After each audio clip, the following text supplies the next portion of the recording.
കല്യാശ്ശേരിയിൽ 92 വയസ്സുകാരിയുടെ vote CPM നേതാവ് രേഖപ്പെടുത്തി. മുതിർന്നവർക്കായുള്ള vote CPM branch secretary രേഖപ്പെടുത്തിയതാണ് പരാതി. ദേവകിയുടെ വോട്ട് CPM നേതാവ് ഗണേശൻ രേഖപ്പെടുത്തുന്ന CCTV ദൃശ്യം പുറത്ത്. ഏതായാലും കാസർഗോഡ് CPMന് വൻ ചോദ്യങ്ങൾ. കാസർഗോഡ് ലോക്സഭാ മണ്ഡലത്തിലെ കല്യാശ്ശേരിയിൽ കള്ള വോട്ട് ചെയ്തതായ പരാതി ഉയർന്നതോടെ CPM വെട്ടിലായിരിക്കുകയാണ്.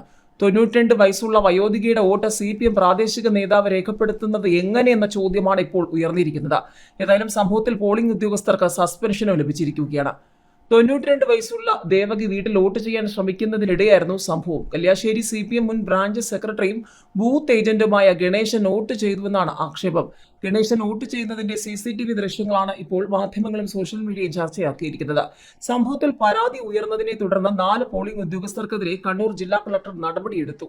പോളിംഗിലെ സ്വകാര്യതയും സുരക്ഷയും ഉറപ്പാക്കുന്നതിൽ വീഴ്ച വരുത്തിയതിനാണ് നടപടി. ഉദ്യോഗസ്ഥരുടെ സാന്നിധ്യത്തിൽ CPM നേതാവ് വോട്ട് ചെയ്യുന്നതിന്റെ CCTV ദൃശ്യം പുറത്തു വന്നതോടെ പ്രതിപക്ഷവും അതിശക്തമായി തന്നെ വിമർശനവുമായി രംഗത്തിറങ്ങിയിരിക്കുകയാണ്.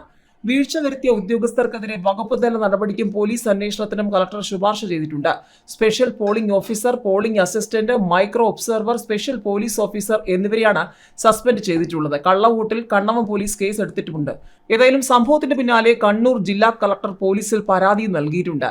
ബൂത്ത് ഏജന്റാണ് ഗണേശൻ. വോട്ടിന്റെ രഹസ്യ സ്വഭാവം നഷ്ടപ്പെടും വിധം ബാഹ്യ ഇടപെടൽ ഉണ്ടായെന്നാണ് ജില്ലാ കളക്ടർ നൽകിയ റിപ്പോർട്ടിലുള്ളത്. മണ്ഡലം ഉപവരണാധികാരി നടത്തിയ അന്വേഷണത്തിലാണ് കളക്ടർ നടപടി സ്വീകരിച്ചത്. സംഭവത്തിൽ മുഖ്യ തെരഞ്ഞെടുപ്പ് കമ്മീഷണർക്ക് കളക്ടർ റിപ്പോർട്ട് സമർപ്പിച്ചു.